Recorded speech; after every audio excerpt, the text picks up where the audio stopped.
This is another great chapter from A Storm of Swords, Catelyn I. It's great because it comes right after Jamie I. So Jamie I was a chapter that made us that explained to us what happened to Jamie. Jamie wasn't murdered at the hands of either Catelyn or Brienne, but he was in fact helped to escape, and he's been escorted back to King's Landing with a new sort of bargaining contract to present to supposedly his brother Tyrion. So that chapter made us wonder, but surely what's going on back in River Run, and this chapter tells us just that. It's a great chapter. It's a great chapter. One more Catelyn. Well, the first Catelyn's perspective, POV chapter here on the book, and here she is in a very awkward situation because she's facing Sir Desmond Grell and as well as, and here's a name I am very likely to butcher, Otherides Wayne. You know, this is one of those instances when I wish there was an explanation and at an international, would you call it, phonetic alphabet on the wiki of Ice and Fire, just like they have on the regular Wikipedia. Okay, these are respectively the river runs Castellan and Steward, and these are the two people in charge of the actual castle while Edmure is away. So one thing that we will learn real soon is that the reason they're there, and she's not, and Catelyn is not facing her brother Edmure, is because Edmure is still away battling and battling the Lannisters and generally kicking their arses, which incidentally, I don't know about you, but don't you think that the fact that the Lannisters are consistently shown as having their asses kicked by armies such as, well, Robb's army, as well as, in this case, Edmure's army, whose performances really are motivated by loyalty? Don't you think that the message planted here by George R. Martin is that, yeah, well, this is what happens when the performance of your army is exclusively bought with gold and terror? Pretty much. I don't know. It is never spelt out as clearly as I just did, but I think that the underlying message is just that. So Edmure is away, and that's why I actually made a mistake when I commented on Jamie 1 earlier on, because, okay, so it turns out that it wasn't Edmure who gave the order to go and recapture Jamie, bring him back, because he's a valuable prisoner, could be utilized as a very valuable bargaining chip. But it wasn't him, but then again, it's not clear. Could Desmond, as a Castellan, act on his own accord, by his own initiative, knowing that this is what Sir Edmure would want done? But more likely, yeah, this is actually, yeah, probably the most likely explanation. Edmure is out there, fighting a battle. He's away. We'll find out real soon. And Desmond, and here we go again. Otherides Wayne. This is the steward. I say it. I said it's an awkward moment because Catelyn has to be scolded, pretty much. She has to, even though she is really the daughter of of Lord Hoster, Lord of the Land, not to mention King's mother. Nonetheless, she has to be scolded or, taken down a peg or two by by these two men who saw her grow up in River Run when she was since she was a little girl. These are two people who are sworn to her father's services, and now they have to, like, put on a stern face and treat her like a traitor, because when she had JB released and when she helped him escape, well, she was basically a traitor. No point in tiptoeing around that term. So of course Desmond tries to condescend to her. We understand. We're after you. After all, you are still, mourning, and the whole world mourns with us. We all share your grief. All River Run mourns with you, because you just had news that, well, first of all, yeah, your husband Ed was executed, brutally executed in King's Landing, and after that you found out that your youngest sons have been butchered, or so we are led to believe. Oh, so she is led to believe. We know a different story, we readers. So we understand. I mean, surely you must have been overcome by grief, a mother's madness, a woman's weakness. Men will understand. We men never make such mistakes. You get this theme a lot in this kind of culture. You did not know. This was a typically woman's emotional weakness. That's okay. Woman's emotional weakness, TM, trademark. But no. I'm sorry, she goes, Catelyn, no, I knew exactly what I was doing, and I deserve exactly what anyone and everyone under these circumstances would deserve. A traitor will be treated as a traitor, except that we know she won't be treated like a traitor. And see, here's another clever little trick that George Martin plays here, because he placed these two chapters back to back, Jamie 1 and Catelyn 1, because in Jamie 1 we learned that sex workers in a tavern were hanged. I don't know how many there were. Was there a number specified? Say half a dozen sex workers were hanged for if sex workers is indeed what they were hanged for essentially performing their job description, and but with the wrong kind of client, because they lay with Lannisters, and for that they were hanged. Do you think that Catelyn will be dangling from the branch of an oak tree as well? No, neither do I. Anyway, let's turn the page, because something very exciting is happening here. I mean, it's incredible the things that get me excited, like the good nerd, geek, sociolinguist that I am. In the next page, we have the first appearance of three terms that, I don't know, I would like to call Martin speak. What I mean by that is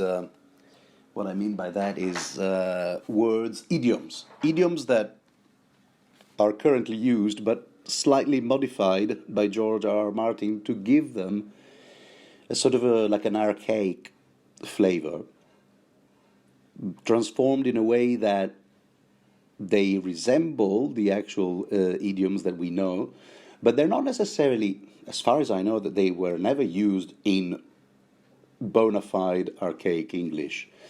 This is the first time that three of these instances appear, as far as I know. Correct me if I'm wrong. It was Mine Own Act. So Mine Own, this appears for the first time, as far as I remember, Prior to this, in the first two books, we get the regular "my own" idiom. Then this is the first time where prior to this "mayhaps," which crops up just a few lines later, we've had "maybe" and "perhaps." I kept note of that. This is how sad a nerd I am. I know, I know. But this time we get "mayhaps," and after that, finally, "elsewise." And it is not just these three. There will be another one later on. "Elsewise," as opposed to "otherwise," and I think that to top the score, towards the end, let's rush ahead. This is the first time for sure. I'm positive on that we encounter "must needs," as opposed to just simply "must." We must needs do. That's how it's used, and that's that is a signal from George R. R. Martin that okay, we just switched to a new gear now with regards to text. Now this is how we speak. It's not just one character, because we will see it. We will see these expressions crop up again and again, used by other characters. This is how they speak in this universe. I find that fascinating. World building, it's an archaic continent, but not as we know it or understand it. Jim, this is beautiful. "Mine own," by the way, is an expression that, unfortunately, as far as I remember, never made it to the scripts of a Game of Thrones HBO series. But thankfully, it was used extensively in the House of Dragons, and I'm glad to see that. This is this is the kind of thing that gets me all excited. What can I say? Sue me. Anyway, so yes, Catelyn, far from being hanged from the branch of an oak tree, accepts to be confined, and she also determins the well, put me in fetters. No, actually, to her credit, yeah, she says, okay, well, you know what, I emptied the Kingslayer's cell and empty irons, so why not just put me there? I will accept. That's it. A mother knows the sacrifices that we. Yeah. This is a leitmotif that keeps cropping up in Catelyn's POV chapters, and but the Desmond is appalled. No way. Mayhaps you would like to otherwise as one idea. Why don't we put you in your brother's chambers? And considering that Edmure is the de facto lord of the manor, of the castle, then I imagine that this is probably the second best sort of accommodation in the entire land. So yeah, and Catelyn says, "No, okay. Well, look, if I have to be confined to one of my, nuclear family's members' quarters, then why not my father's, who is now on his last, leg? The Maester assures us that, he's basically living on borrowed time. Give him a week or two, or not even, and we're already preparing his funeral, basically. So he's raving. He's being given palliative milk of the poppy and whatnot. And I would like to. She says, Catelyn says, I would like to sit by him in his final moments. Which, of course, but that's what Catelyn does, isn't it? She sits next to members of her family and sits and grieves. I can understand why certain readers roll their eyes every time they turn the page and realize that they're about to read another Catelyn's POV chapter. Okay, yeah, we get another dose of a mother knows. Oh, the sacrifices that mothers. Oh, will they see my grief? No, I must be strong and this and that. But Catelyn's POV chapters are also beautiful, not just because of this underlying sadness, but also when you get a lot of news on politics, uh, the latest developments of in the war effort. I mean, she has met a lot of people. She's been around. She has met a lot of key people. Renly, her son Rob, now over here in the Edmure. How do you suppose that's pronounced? Anyway, so there she is. She accepts. Oh, and she also has access to a terrace. We will later find out conveniently, which will enable her to actually witness what's going on.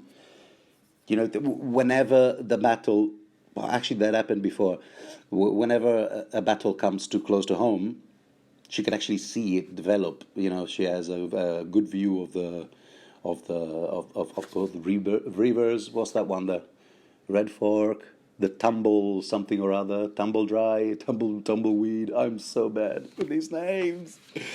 Anyway, so yeah, she's got a front row seat to some of these battles. Anyway, and right now that's particularly convenient because the one thing that she's dreading is that this Sir Robin Ryger, I believe, Tumblestone. Thank you, I just found it. She dreads that Sir Robin, who had been sent out with the mission of bringing Jaime back, might have actually succeeded. Of course, unbeknownst to her, but knownst to us, Robin has not succeeded, thanks to Brienne's quick thinking and brute strength. So we picture these people at Sir Robin's command, so returning on foot to River Run, trying to figure out what are we gonna tell whoever it is that we find there, presumably because Hoster is in no fit conditions to listen to what's going on. He doesn't even know what's going on as a general sort of idea. Edmure is out there battling the Lannisters. So presumably Desmond is the person in charge, isn't it? In charge. And this is probably a good time to consider two things. Okay, so what is two things? One, Catelyn's motivations and what she's actually thinking, which is appropriate because we are, after all, in her head. And where does this chapter lie on the continuum, on the timeline? Okay, first of all, the reason why she freed Jaime was because she wanted him returned to King's Landing in exchange for her two daughters. So this is also interesting. How much does she actually know so far? Does she know that does she think that both her daughters, Sansa and Arya, are currently in King's Landing? Is that what she thinks? Because she hasn't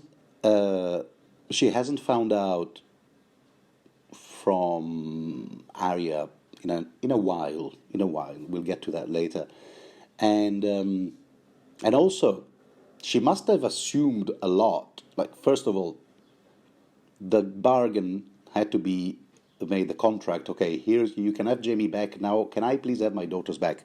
This had to be these terms had to be presented by Brienne to Tyrion, whom Catelyn still assumes to be hand to the king, the one person in charge with the authority to make such a decision. So This is a set of sort of notions that Catelyn must, at the moment, have. And that makes us wonder how, wait, okay, is she right or not? Well, that depends on where this chapter sits on the timeline, because is Tyrion still hand to the king, or has Tywin taken over?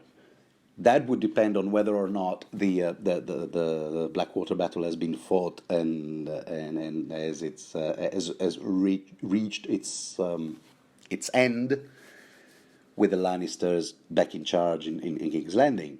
So, two things.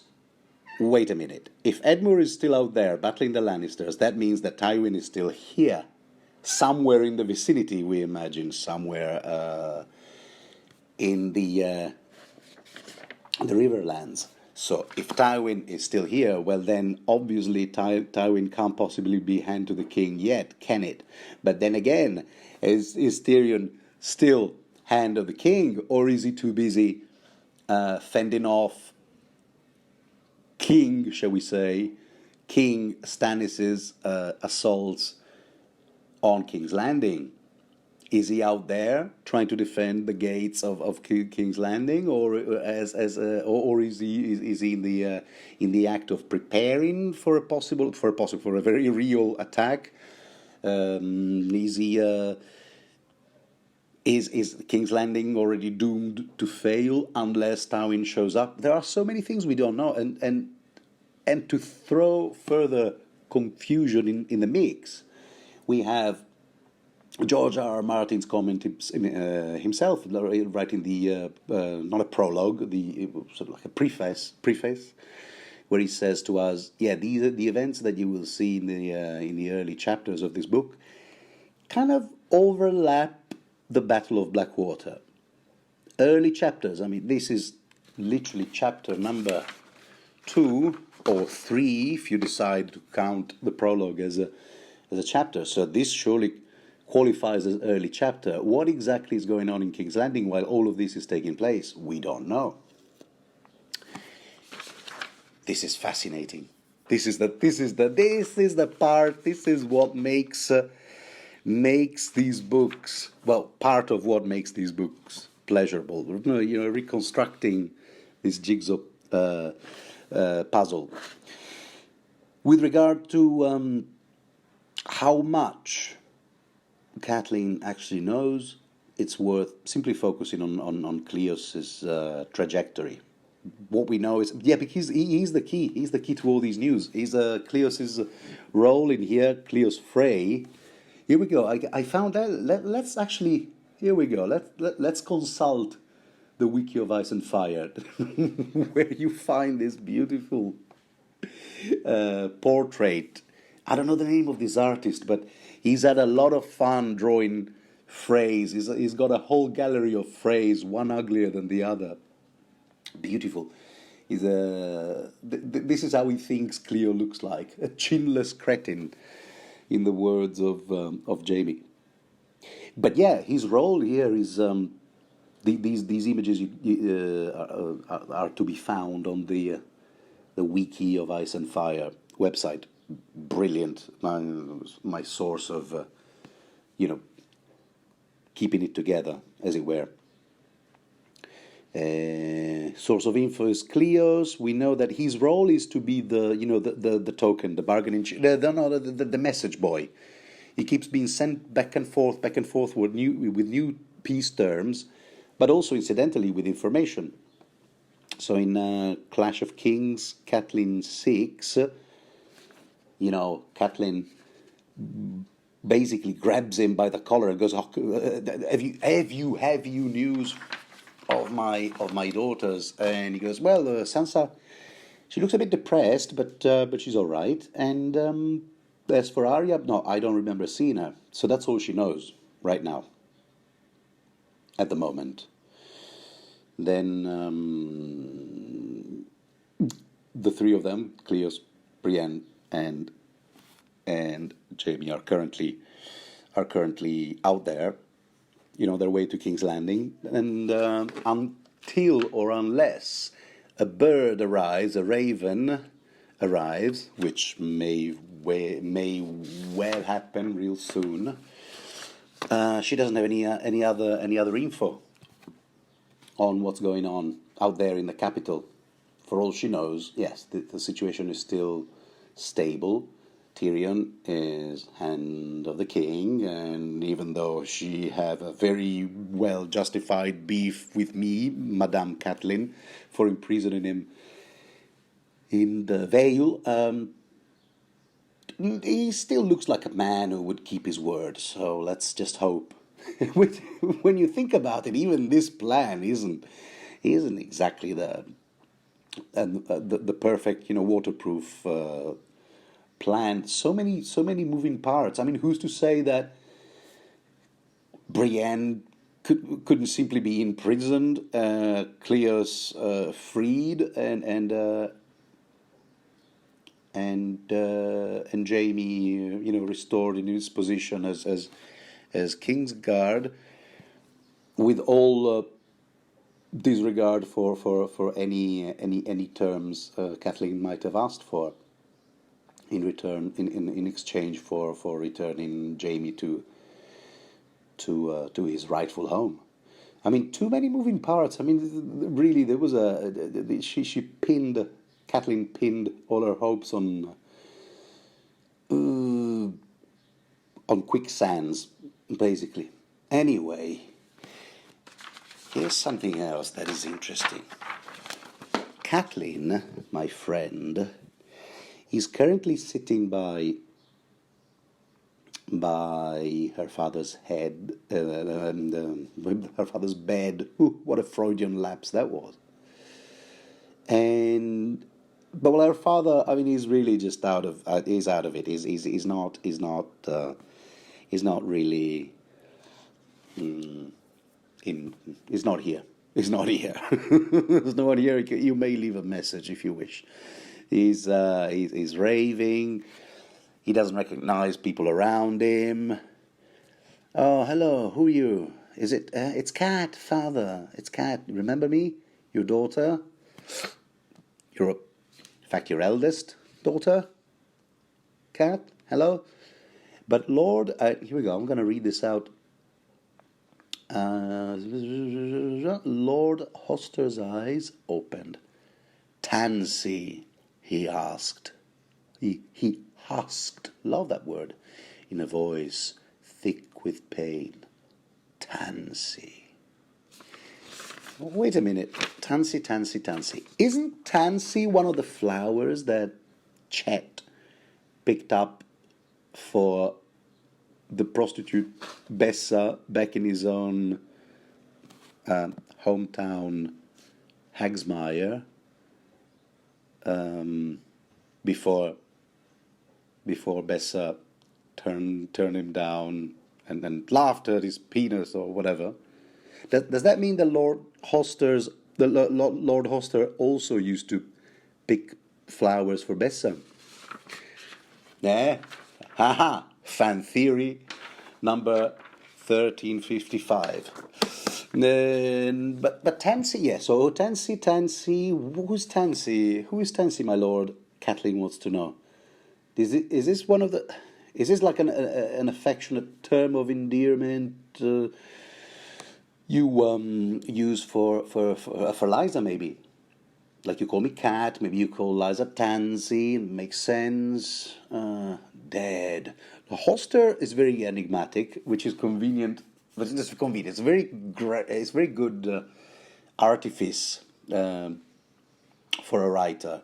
A character is enigmatic and difficult to decipher, not deliberately, but because they're raving, they don't know what they're saying, and probably the reader thinks whatever this character has to say is not worth noting down, because it probably just doesn't make any sense. But then a revelation will come that all of those ravings actually did make sense, and they provided a piece of the puzzle. You'll have other sweet babes and trueborn. This is what he keeps saying, and that seems to throw Catelyn in further confusion. What was he talking about? Ned is gone. How? What other babies am I supposed to have? That is assuming that it's me he thinks he's talking to. Maybe not. Is he still talking to Tansy? Wait a minute. Is Tansy a woman? Did you find solace in the arms of another woman? What is it? Okay? Is it Tansy? Is it me? Is it Liza? Is it Mother? All right, dear listener, I'll give you a clue. If this is as far as you have made it with your first reading of the books, chances are you may be just at this point right now. So I don't want to give you any spoilers, but I'll give you a clue. One of those guesses is actually right. So anyway, you just keep coughing blood, and it's all great fun. Hoster being a party animal right now, he just raves and coughs and raves. And Maester Wyman is of no great help either, because Tansy never heard of it. Wait, wasn't there like an old lady, a widow who used to come around and mend shoes? No, okay, look, no, I know the gal you're talking about. Her name was Violet. Yeah, easy mistake to make. You can, yeah, if you pronounce them real quick, Tansy, Violet, you can see how similar they are.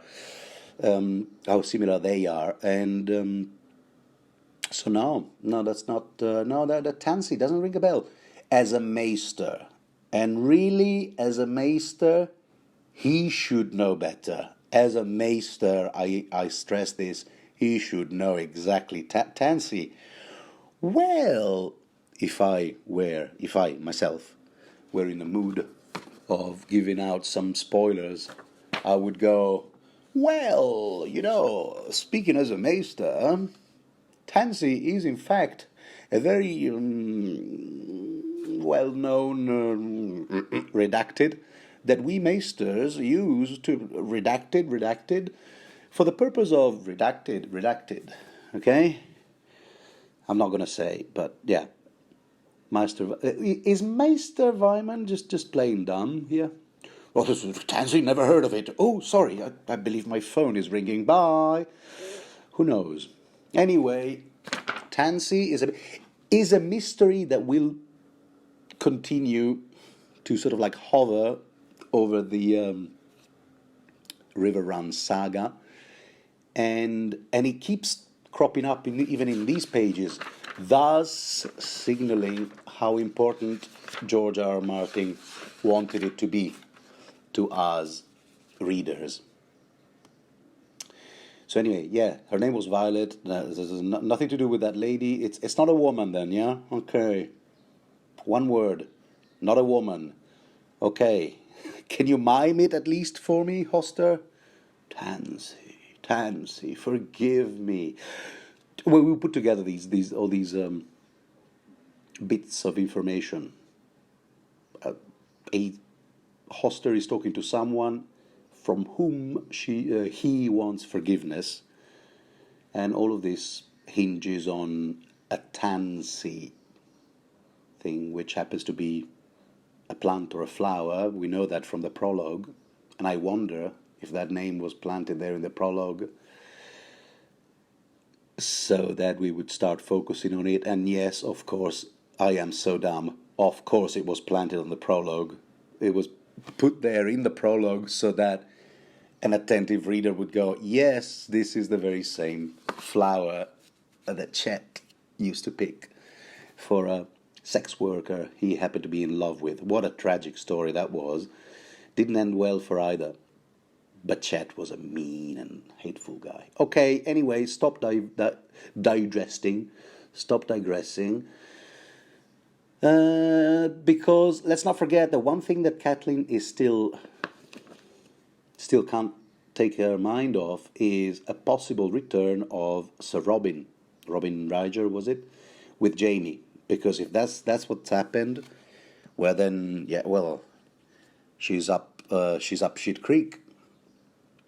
It means that she has nothing now. She's still confined to her quarter, to her father's chambers as a prisoner. She's still being treated as a traitor, although somehow I don't think she'll be hanged or beheaded. And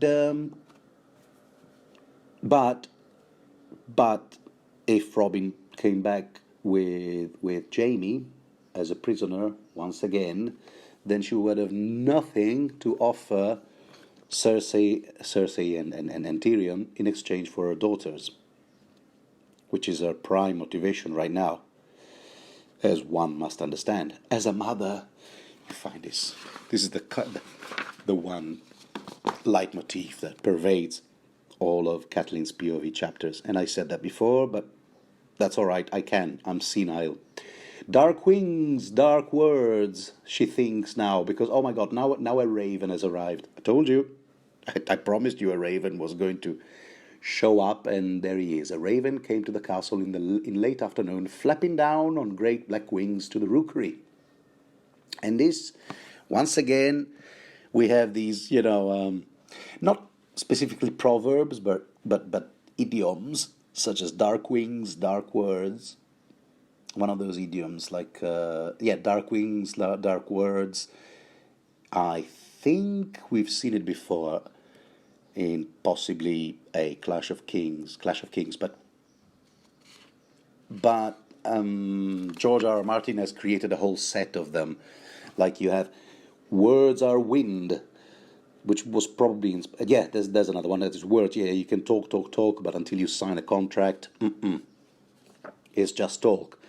And all of that is summarized by the idiom "words are wind," which is probably wind. Yes, probably inspired by verba volant, scripta manent, as the Latins used to say. Spoken words fly, but written words remain there. See, I'm putting my school SWAT glasses on. Adjusting them with a finger, sliding them up my nose, and go, I think you'll find that this is inspired by the Latin. Anyway, so yes, what's going on here with this raven? I am a prisoner after all, but I can still grill the maester for some information. What was going on? What did this raven say? Literally. No, figuratively, because clearly when there's a raven, there's a letter attached to its paws. Are they called paws or claws? So what's happened? Has Jamie been taken again? Has he been slain? No, my lady, says the maester. No. We've had no word of the Kingslayer. Okay, is it another battle then? Is Edmure in difficulty, or is it Robb? Come on, speak up, man. I, as a traitor, as a prisoner, command you. And she goes, my lady, I really, we're really not supposed to discuss stuff with you. But here it is. Here's the news, and here it is. And finally, here's something that kind of places this chapter on a more precise point on the timeline. Here's the news, lady. My lady, says the maester, Lord Tywin has left the Riverlands. All is quiet on the fords. All is quiet on the Western Front. Oh, I see what you did there, Georgie. May I call you Georgie? Yes. This is very interesting news, and it helps us figure out where we are on the timeline, but how long ago? How far were they? How long does it take for a whole army to cross, to go from wherever it is that Lord Tywin left the Riverlands to reach King's Landing? That would give us an even clearer idea of whether Tywin has arrived to, quote-unquote, save King's Landing from Stannis' armies, or not. See, I don't know. It answers some questions, but it raises more questions. Was it news? Was news a Rob? From the West, busying himself with Lord Hoster's bedclothes and avoiding her eyes. Yeah, this is Maester, the Maester, the Maester. The Maester obviously doesn't have the guts to say, "Listen, know your place, young lady. You have just done goofing. You just made a poo-poo by freeing Janie, contravening all of King Rob's, or His Grace's, directives. You're in no position to ask any questions." But the Maester can't bring himself to saying that. So he goes, "Well, I'm really not supposed to say it, but how about I'll just write it down here, and then I turn around and pretend to drop the..." No, okay, no, he just says it out loud. "Something is wrong. I'll tell you. No. Here's what happened, okay?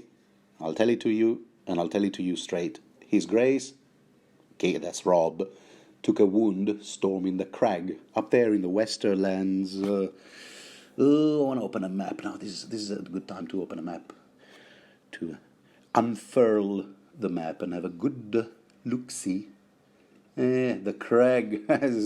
This is kind of important because we know, I mean, a second time reader knows that something else has happened as well. There's the crag right there. Western lands. Yes. Wasn't he trying to eventually make for Casterly Rock and threaten the Lannisters in their very capital, and really give them the business, a taste of their own medicine, as it were? That was the plan. And he did take the crag. Well done, you, Rob. But we know that Maester Wyman is not telling us everything.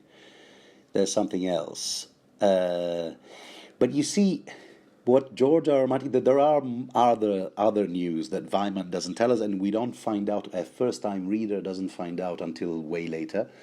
But what George R. R. Martin does, which I think is really clever, is he makes first-time readers focus on the wound, because His Grace took a wound storming the crag. That's what you want to focus on. Okay, a wound. What sort of... And reasonably, Catelyn thinks, okay, well, this is the worst thing.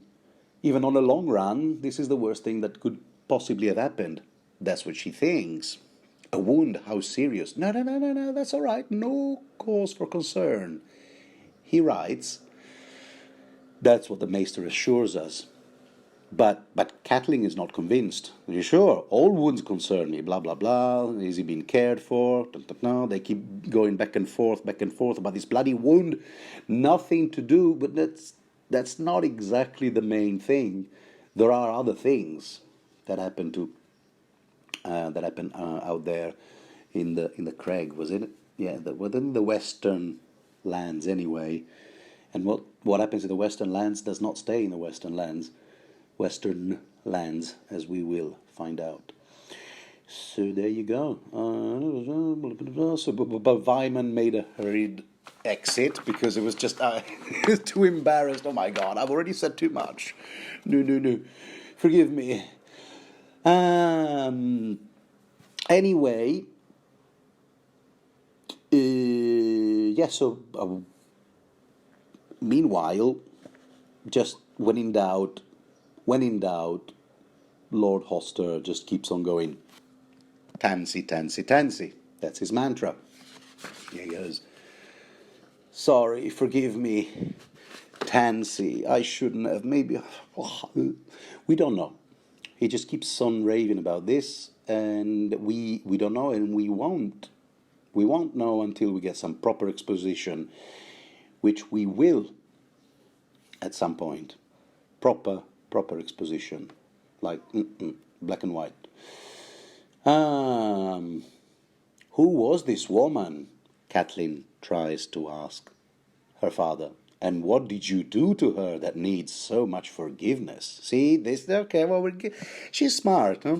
Catelyn is smart. She's getting close, but no cigar. And just casually, almost as if by coincidence, Kathleen's thought finally gathered on her younger sister Liza. Oh, poor Liza, she goes, no, this and that. She's gone through a lot of shit. Yeah, I mean, Liza had miscarried 5 times. Oh my God, I didn't know that. We didn't know that until now. Did you? I didn't.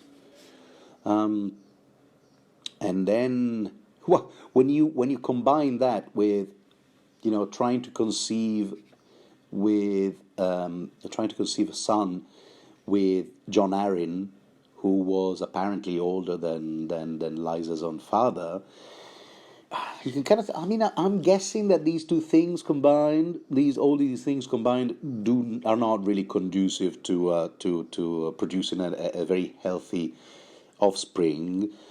Hence, little Robin, who is so many kinds of messed up that it's not even funny. So yeah, there you go. Anyway, so yeah, it's tragic thoughts about Liza. Liza thought that I would be that she would be a fertile mother, as Catelyn was, but now things turned out differently for her, and poor Liza. Yeah, well, the fate and life dealt her some shitty cards. All right, okay, yes, and see this the whole thing keeps circling around the theme of Liza and fertility, and offsprings and whatnot. So and Tansy. So that's all I'm going to say about it. Why was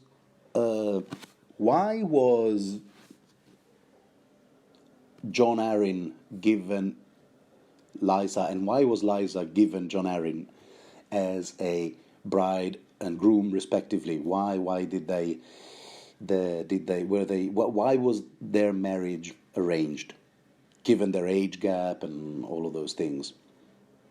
Well, you have it right there spelled out.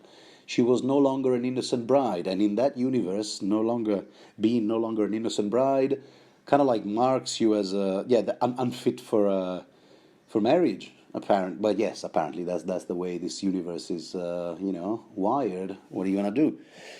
She was a widow, a trait. What? A widow? What's she talking about? I know what you did. She was alone. Oh no. Here, Catelyn is talking about herself. But oh my God, this language may well apply to Liza, because let's not forget that Liza did give up her maidenhood, as it's referred to in these books, to Peter Baelish, now known as Lord Baelish or Littlefinger.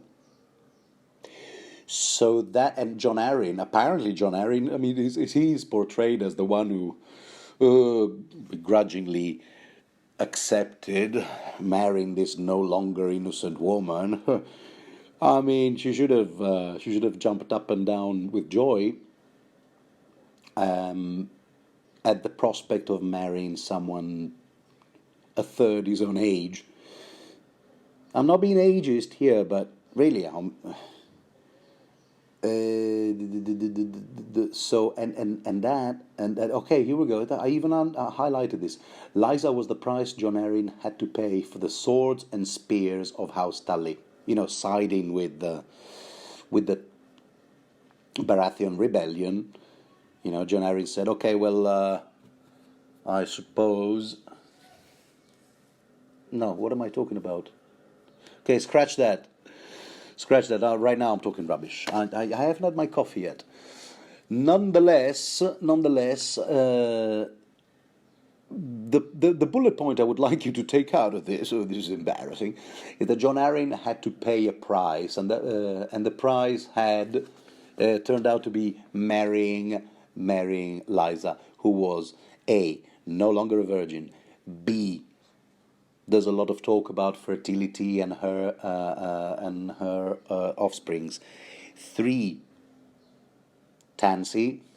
I mean, really, someone who really wanted to sleuth the shit out of these pages, even as a first reader, someone with enough wits, so clearly not me, could figure out exactly what this Tansy thing is pointing to. Then again, if you are not a first-time reader, I guess I must have bored the shit out of you right now. Anyway, the one thing that I did underline right at the end of this was, small wonder her sister's marriage had been so loveless. Yeah, okay, so just to add one more cheerful detail on Liza's resume, there it is. So anyway, Mr. Wyman, Maester Wyman, you're still hiding the truth. What is going on here? What went on in the Craig? What went on in the Western Lands? Do you know what? I think I'm gonna sit down and write a letter to Liza. Can you please come? Can you please come? Why won't you come? You know that your father, our father, Catelyn is thinking, our father is, on his last, on his deathbed. Why won't you come? Why won't you even write to him? You could at least write him a letter. So, one more bit of information that we find out here is that Liza is an estranged daughter, TM, trademark, and yeah, we definitely have all the pieces of information we need. All that we need to find out is who Tansy is. Okay, I'll shut up about Tansy now, huh? Promise. Mm-mm. Later that day, as she sat at Lord Hoster's bedside with a book, reading the same passage over and over. Yeah, well, we've all been there, haven't we? Yeah, we really can't concentrate. What genre do you suppose Kathleen is reading? Fiction? Non-fiction? But yeah, that's just a little detail that I wouldn't mind I was given, just to, figure out what kind of books does Kathleen is Kathleen fond of reading, while still thinking, oh my God, what if Sir Robin Ryder, what if he comes back with Jamie back in chains? Yeah, no, please not, no, and not. But here's what's happening. The sounds were coming from the far side of the castle by the main gate. A knot of men stood before the portcullis. As it rose in jerks and starts, the fields beyond, a lovely image. Guess who's coming back? Edmure has arrived. They lifted their banners, and she trembled in relief at the sight of the leaping trout of Riverrun. Edmure. So, what has Edmure accomplished? Catelyn will find out in a couple of hours because, well, first he has to be briefed. Lord Edmure has to be briefed on the latest news, and no doubt he's being told that his own sister has screwed up. Yeah, what are you gonna do? But she's now kept, captive in Lord Hoster's chambers. But once all that debriefing has taken place, Edmure turns up. And he goes, ha, yeah, he's all happy and proud. And he says, well, we really kicked some arse, I'm telling you. We kicked some Lannister asses. We repelled their attacks, and now they're running tails between their legs. They're running to King's Landing. And also, what we know, yes, this is what we did. We threw them all back. Lord Tywin, Gregor Clegane, Adam Marbrand, the blonde guy. All of them. He grimaced. What about Stannis? Oh, but Stannis, here it is. Look, he lost the battle at King's Landing. He's lost. So, we know that much. And, Catelyn doesn't necessarily think that's a good or a bad thing. I mean, she goes, okay, well, a Lannister victory is ill tidings, but Catelyn could not share her brother's obvious dismay because she had seen things that Edmure had not seen, such as the shadow baby killer thing that had claimed Renly's life. I mean, Stannis, dark arts, dark magic. He's not to be messed with. So Stannis was no more a friend than Lord Tywin. I would never have approved of an alliance with a warlock like Stannis.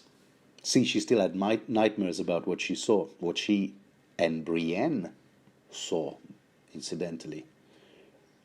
Does Brienne ever come back to these dark and gothic thoughts, memories?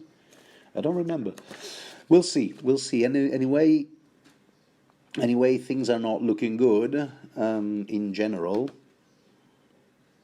When you put all the pieces together, because, well, okay, so Tywin has arrived at King's Landing and has provided the decisive contribution to defeating Stannis, and Highgarden has declared for Joffrey, Dorne as well, and all the south, and we have lost, and we, by the way, have lost our one bargaining chip that we used to hold in our dungeon, i.e. Jaime.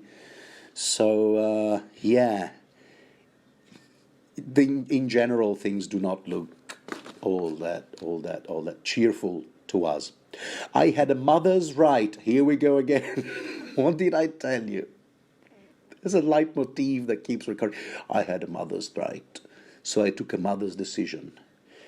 I entertained all these mothers' thought, and I had a mother's grief to deal with.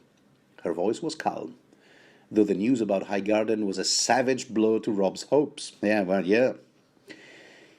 Indeed, no shit. And there's worse. There's worse, of course, because is this where Edmure informs Catelyn that Tyrion, well, he's no longer Hand of the King, and in fact, he seems to have taken an axe to his head, and we don't know if he's going to survive. Nonetheless, right now, okay, that's it. As for the imp, it said he took an axe in the head during the battle, so, okay, we know that this is taking place right after that. He'll be dead before your Brienne reaches King's Landing, if she ever does. Sorry. Which, of course, once again, is not good news for Catelyn's schemes and plans, because, well, I mean, who is Brienne going to bargain with? Tywin, Cersei. That's it. We're screwed. We're screwed. Things are not going to turn the way out. Things are going to take a very dark turn, because knowing those people, what they'll do is simply put Brienne in chain or possibly execute her. You got to figure out all these thoughts that are going through Catelyn's head right now, and that's it. There goes any hope of having Sansa and Arya back. I guess this is all what Catelyn is thinking. But things get worse, because at this point, this is where Edmure strikes the final blow and goes, Jaime was my charge, and I mean to have him back. And I'll tell you what, I've even sent ravens. Ravens? How many? 3. So the message will be certain to reach Lord Bolton. All 3 ravens are actually aimed, flying towards Harrenhal, I want to say. Yes, because Lord Bolton is... No, wait. Has he already left Harrenhal? And, timeline. Has he already left Harrenhal to the Bloody Mummers? Or is he still there? Edmure, what postal address did you write on these ravens? Because we readers want to know. Can you please... I'm sure you are more on the ball than I am, dear listener. So, I don't know. Let me know, because I'm confused right now. So anyway, 3 ravens, and the directive is Oh, Harrenhal, that's it. He's the... Okay, so there you go. Thank you, George. By river or road, the way from River Run to King's Landing must needs, here we go, there it is, take them close by Harrenhal. Harrenhal. The very word seemed to darken the room. Horror thickened her voice as she said, Edmure, do you know what you have done? I would like to thank the Academy, because Catelyn is now in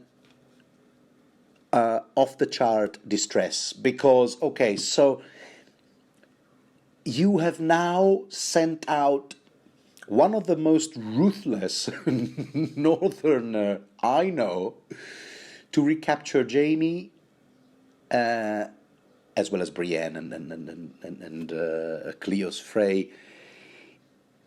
He's, he tends to be a bit overhanded with the tasks that we set to him. Mr. Bolton isn't exactly, he's probably just going to flay the three of them, knowing the guy. But it keeps getting worse.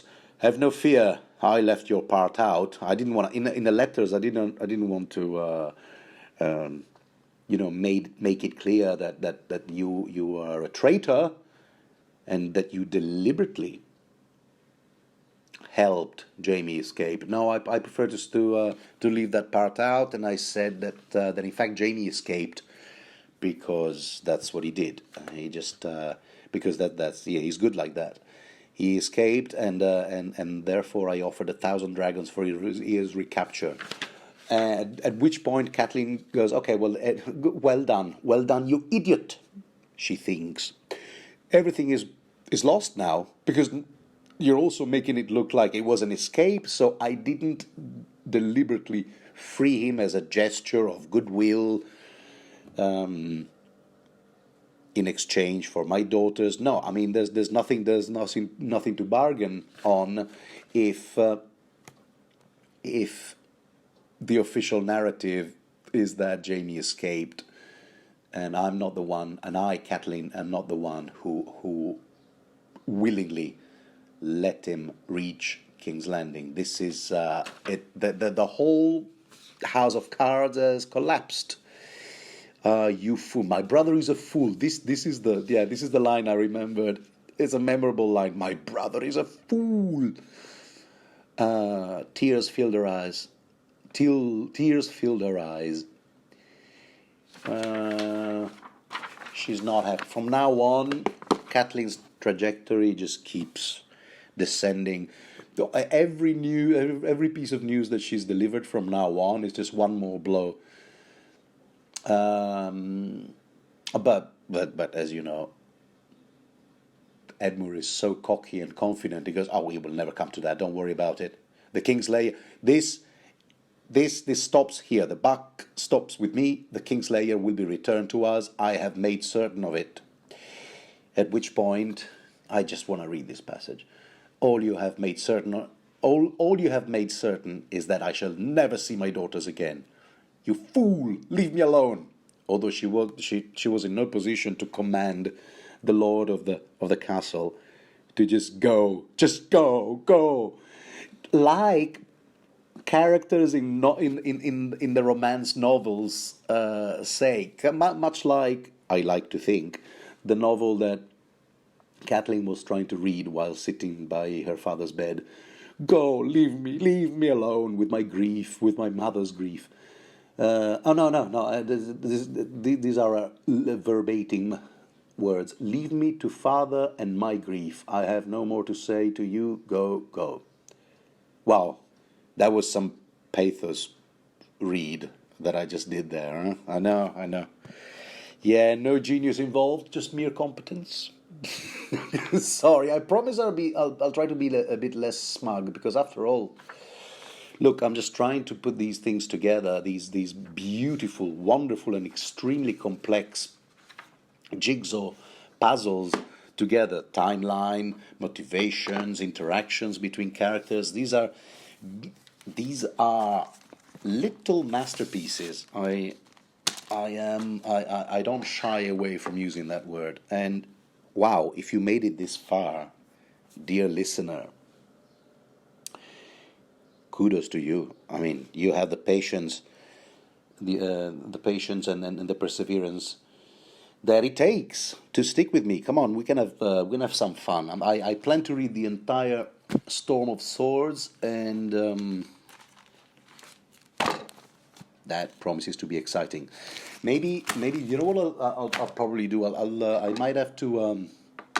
I was re-listening to some of these episodes that I recorded, and I might want to try and cover all my uhs and and hesitators, as they call them, with maybe some sound like background music. I don't know. I'm just thinking about it. I might some proper Renaissance music, lute. What else, right?